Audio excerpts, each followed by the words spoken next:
The James Show Podcast. A student at UNT was being harassed after confronting a fellow student and students who were celebrating the assassination of Charlie Kirk.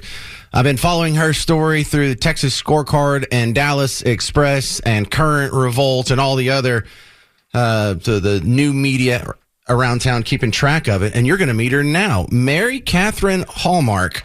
Welcome to the James Show, and thanks for being brave enough to share your story. Hi, thank you for giving me the opportunity to talk about my story. Okay, well, Mary Catherine, how did this all start? Did this start on the day of the Kirk assassination? It did. It happened. I learned that he was shot maybe 15 minutes before I walked into class. The class started at 3:30.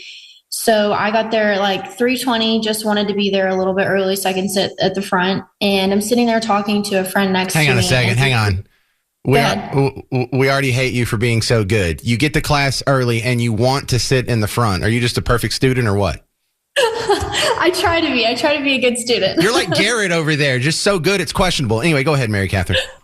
So I'm sitting there talking to a friend and I hear a girl, she walks in and she's standing up and she's really loud. She goes, "Did y'all see that Charlie Kirk got shot?" And, my ear kind of, I started listening to see what she had to say because I was wondering where this was going.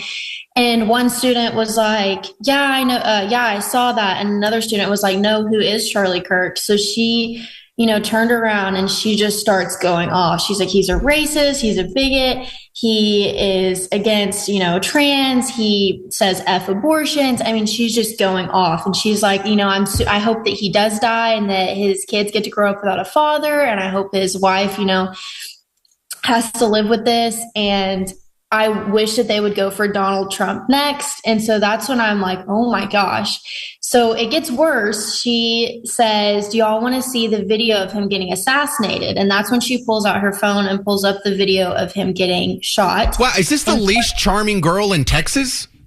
This is some real ghoulish stuff. Anyway, it is. And she starts, passing the phone around, and you can see in the video that, she's very excited to show this video to these students. And I just don't understand how we've come to this point where we think that showing a video of someone getting shot is like enjoyable. I mean, I guess that's if you want to do that on your own time, but especially not in a classroom setting with people, that some people don't want to see that video. I mean, I think I was the only one in that classroom. Well, I was the only one in the classroom, but they didn't want to see it. And I turned around and that's when I was like, "So why are we cheering?" Because she was just so excited that he had been shot. And at this point we hadn't known that he was going to die, moving forward. But, I stood up and I was like, "Why are we doing this?" And it's funny because all of the people that have, been in my life, watching me grow up, they're just shocked that I said something because I'm normally the person that just, bites their tongue and, I stay under the radar. I don't like getting out of my comfort zone. And this was definitely out of my comfort zone, especially when it's one student against a whole classroom, which was probably around 100 kids. And they all just start yelling at me. And then the professor, instead of, trying to intervene or do something, useful, he walks over to me, not to the student that's doing god awful things. The snuff film, celebrating a snuff film, right? Right. He walks over to me and he says, "Why don't you take this outside?" And then smirks and then giggles. And so in that moment, I'm like, what do I do? This is I've never been in this position before, especially, with everything that was going on. And then I have a professor telling me, basically get out and take, just leave. So I sat there for a second and I was like, I either sit in a classroom where I am, my safety is I was very concerned for my safety because, I have a whole classroom and now a professor against me. So that's when I got my bag and left. Well, and let me distill this into a sentence, right? You have a right to feel nervous because you are sharing a room with a woman who is celebrating the death of someone who shares your political opinions. Correct. Right. So that seems like you have a pretty reasonable complaint here. So now let's go ahead and can we skip forward and go to the administration?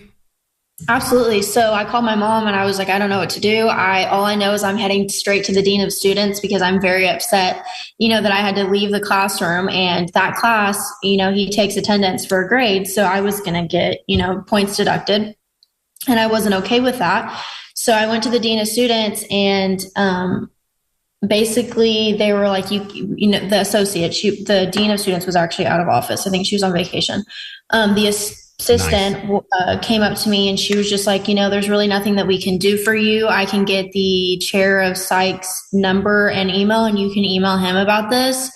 So they ran me out. And at that point, I did find out that he had passed away. And so I was very, very, very upset, very upset. So I have this sticky note and I have these tissues and I commute. So I was like, I want to take care of this, today while I'm here, because this is just absolutely unacceptable. And I make my way over to the chair of psych, and I walk in, and, no one's sitting at the front desk. So I ring the bell, and there's this lady that comes up and she's like, hey, how can I help you? And I was like, I need to speak to the dean of, chair of psych, Donald Daughtry. And she was like, can I ask why? And I was like, well, obviously I'm holding tissues and I'm crying and I have a sticky note. Like, I'm obviously not in the best place. So you can tell that I'm not in the best place. And she just kept pressuring me. She was like, well, why are you here? And I was like, I was just sent by the dean of students. I need to talk to him. It's important. She was like, but what happened? And I was like, an incident happened in class. She was like, I'm going to go see if he can help. So she comes back, she leaves, comes back, and she's like, he has about 7 minutes before he has to leave. So you might want to, and she kind of like looked at her wrist and then looked back at me and then showed me the way. So I was, basically being told I need to hurry up so he can leave. So I get in there and he starts, asking questions, and I tell him everything. He's like, well, it's up to the professor if he wants to excuse your absence since you left class. And I'm like, well, he basically told me to get out of the class, and he didn't help my situation at all. And he was like, well, I can have the professor send out a little friendly reminder to the class, that is just, we need to leave that outside of the classroom. Just being very, I don't know what the word for it would be. Very, this is no big deal. Why are you making it a big deal? Nonchalant almost. Listen, we're talking with Mary Catherine Hallmark. Let's pick it up from there. So at this point, the school isn't doing anything for me. So I had a friend say, hey, the best way to get attention is on this story is to post a video on TikTok, just get your story out there. And I wasn't really thinking that it was going to go anywhere, but it did. I think I have like 15 million views on X, and I have over 1.5 million views on TikTok. I have thousands of people messaging me, the story's starting to pick up and, getting some media attention. And we are just trying to get the story out there because, the school is failing. And we sent multiple emails to the president, to the dean of students, expressing my concern, because this was on Wednesday and I go back to class on Monday with this class because it's just a Monday, Wednesday class, and I was just saying, I don't feel safe going to class on Monday. Like, we've got to do something, and that at this point, the threats started rolling in from students on campus. So it was just not, my safety was a very big concern of mine and my family's. So I went to the PD, and that next Monday, and I was supposed to, the plan was I was going to class. You mean the university police department? Correct. Okay. And, because the university hasn't done anything. And so I was just going to go to class and, pray that nothing happened. But that Monday, I go to the police department and he's like asking questions, just like what's going on. And I tell him everything. And I was like, at this point, I'm getting very concerned. And he was like, well, I'm going to reach out to the dean of students and see if maybe we can give you a week or two off, just online to let things die down. And I was like, that actually sounds, great, considering y'all have done nothing for me so far. So the dean of students was notified, and she said that, I guess that's okay. So I get 2 weeks off, blah, blah, blah, blah. An hour later, I get an email from one of my professors that has she gave me all of my classwork, everything for the next 2 weeks. She was like, I will be checking in with you if you need resources, mental health help, anything, email me and I will figure something out. So she was super helpful. So at that point I had figured out, that my professors know that I'm going to be gone for 2 weeks. So I was expecting all of my coursework that day, which was, you're supposed to get your coursework that day. So that was the only professor that I heard from. So the next morning I email, out again to everyone. And I'm like, hey, I don't have my classwork except for one class and I have 4 classes, I'm starting to get behind because I don't have my stuff.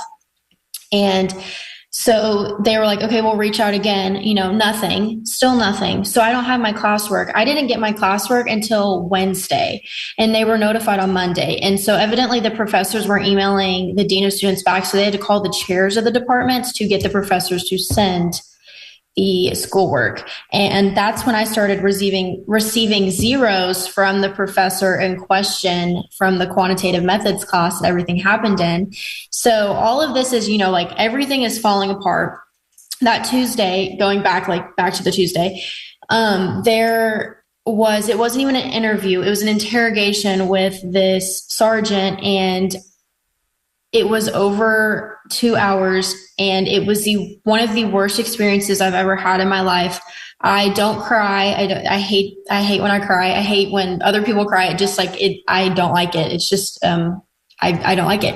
And he made me cry, and he didn't like that. So he walked out, slammed the door, and 5 minutes later he came back out. He came back in with a mental health counselor, and he was like, look, we're obviously not working well together.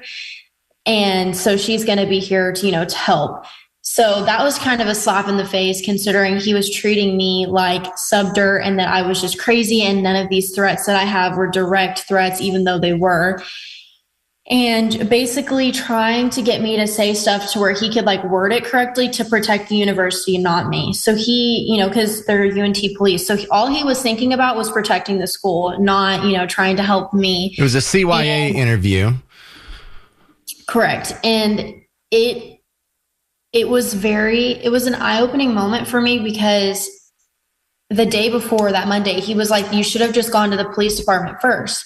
And so when everything, I was crying and upset, I was like, this is why people don't come to the police, because this is the exact reason. You are making me feel like I'm insane and that none of this is happening, and that I should just shut my mouth and go on with my life. I was like, I'm not going to do that, because I'm getting threats now, and the school isn't holding anyone accountable. I feel unheard and I feel silenced. And I was like, that is not a good feeling to have. And I was like, I hope that if you were in my position, you wouldn't, you would do the same thing that I'm doing. And basically he, for quote, and I recorded this whole interview because I didn't know what was going to happen. I'm so glad I recorded it. But he said, God, I'm just like you. God, I just want this SHIT over with. And he throws his arms back in the chair. And I said, what does that mean? And he was like, I'm just going to be hearing from you for the rest of my career. I know that I'm going to get calls nonstop. You're going to be up here. And I look at the lady that's the mental health counselor, and I just start crying again. And she was like, yeah, that did not sound very nice of him to say. I'm sorry that he just said that I could see where that could hurt you. And so I'm just at a loss, because I'm being treated like I'm the one that did all of this, and I'm not. I just simply, stood up and said, why are we cheering for, the death of someone in a classroom setting? I mean, it's just unacceptable. And at the end of the interview, he says, yeah, I've been told that I don't have empathy or sympathy. Thanks, sociopathic cop. Appreciate it. Right. Yeah. I'm like, wow. So this just makes me feel even better about the situation. I really thought that this was going to help, and it didn't. So it keeps getting worse. Every day the school does something to dig the hole deeper and deeper and deeper and deeper. Well, I saw some reporting from some local news outlets that they approached you yesterday and offered some new concessions. And because I don't have a lot of details on what that offer is. So it actually wasn't an offer. Basically, me and my family have forced them to give me, some protection, because they keep, they are literally putting me on the back burner and acting like I don't exist. And, we have sent probably 10 emails in the past like 5 days, I guess, concerning, because yesterday was going to be the first day back after, my 2 weeks off or whatever. So, and we were just saying, because the threats have escalated at this point, and now more and more people are threatening me on campus. So, the only way that my family, and including me, thought that it would be safe to be on campus right now would be to have police presence with me.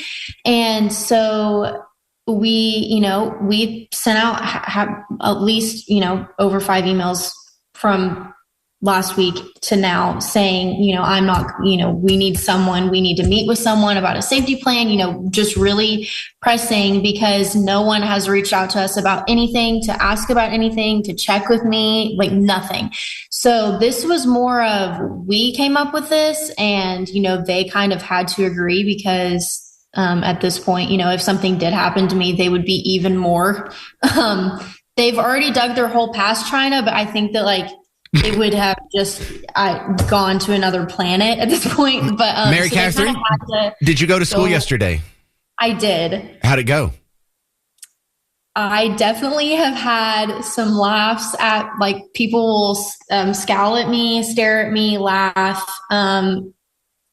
mutter something under their breath, just that kind of stuff. I haven't had someone, come up to me and truly say something. They're just, I was expecting it, but it has helped, me feel safer having someone, take me from point A to point B back to my car. You know what I mean? Yeah, but Mary Catherine, record some of this and hand it off to me. I'll put these ghouls on blast and enjoy doing it. That would be fun. Tell me about this professor. This was quantitative analysis methods class. So he's doing statistics? Yes. What could be so political about a statistics professor?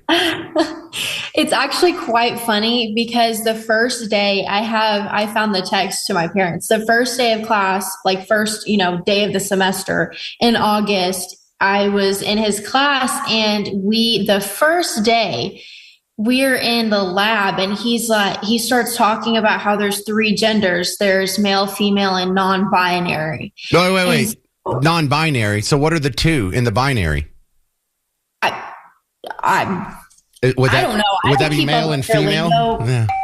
It was male, female, non-binary, and then he said something else, and I don't remember what it was. But I texted my parents, and I was like, "Oh, great, first day, and we're already talking about how there's 3 different genders." And, not thinking that something like this would happen, to where I could go back and be like, "Oh my gosh," because I wasn't going to say anything. I don't say stuff. And so it's funny seeing all this unfold, because now I have the knowledge that, he believes that there are 3 genders, and he's teaching this in a science class that has nothing to do with genders. So, he's talking about that from the past few weeks, and then he pulls what he did in the class, and it was just kind of eye-opening to see. It's very obvious where he stands, and it's not. Oh, sure. Me. All right. Well, Tammy, I've got some feedback. Can I run it by you real quick? Absolutely. All right. If you're just joining us, we're talking with Mary Catherine Hallmark. She's a UNT student who's being harassed for standing up to people mocking the death of Charlie Kirk on campus. Tammy says on Facebook that you need to take your tuition dollars elsewhere. That's the only thing schools really care about. At what point do you leave? I wish that I could leave, but honestly, I have multiple things about this. One, I'm not going to give them the satisfaction of bullying me off the campus. I'm going to stand firm in what I believe in and what I stood up for. 2, I have made a ton of good friends in the Turning Point Chapter USA at UNT. And I have been told that I'm giving people voices on this campus that are too afraid to speak up, or scared that something's going to happen to them or be put in my situation. So at this point, I'm not going to back down, and I'm not going to back away from everything that I've done, to stand up for what is right, because so many students are coming forward and joining our chapter and saying, thank you so much for giving me a voice. Thank you for everything that you're doing. So I feel like I'm bringing more good to the campus. And so now it's making me not want to leave. And I wish that I could, I wouldn't be giving money to UNT, but at the same time, I am giving students a voice on campus, and I feel like I am making a fair change on campus. So That's a pretty solid answer. All right, I have another message for you from a guy named Brock. He's also on Facebook. He says, hey, I sent Mary Catherine a private message on Facebook last week to show support. She hasn't seen it yet. Please let her know I support her and I'm willing to take a stand with her. Enough is enough. Have you been getting a lot of feedback on social media? A little swamped over there? I have. And I feel so bad for the people, like I have so much going on in my phone that I've never had this before. So I don't know how to get back to every single person, but I do want to say thank you for the support. And I'm sorry that I haven't been able to, reach back out. I will try to get around to that. But yes, thank you to everyone for their support. It means a lot. Well, Mary Catherine, thank you for number one, being brave enough to stand up. And then number two, being brave enough to continue the story. And number three, being brave enough to just put yourself out for 3 segments in a row in the public discourse like this. Good luck with your situation. I don't know what you should do. I kind of like the idea of sticking around and fighting it out, but I also kind of like the idea of going somewhere where you're appreciated. So if anything else happens, keep us updated. We'd love to get an update. Thank you very much. Thank you so much. All right. This is Mary Catherine Hallmark, UNT student, for now. Now, a couple of quick feedbacks. My mom actually texted in, and Mary Catherine, she said you need to reach out to Christian universities in the Dallas area, but also had a similar feedback from, who was that, Tammy? That said you should go to Texas Tech. No, that wasn't Tammy. Who said that? Yeah, you need to go to Texas Tech. They just made the news for, Amy said this, they just made national news for demanding faculty only recognize 2 genders. So thank you, Amy, for that suggestion. Now the guy that was on hold hung up. Well, I was going to go to a call. So if you have any advice, because I really didn't know what to tell her. I've never been in that situation. You and I haven't seen that a lot. But I can see the split here. Does she stay and continue giving her time and resources to this university that clearly doesn't want her there, or does she go somewhere she's wanted? Because, maybe you stay and fight and transform the culture on the campus with your Turning Point chapter, or maybe you just go to some other college and you get heck there too. Yeah, I don't know. It's not so easy. The James Show Podcast.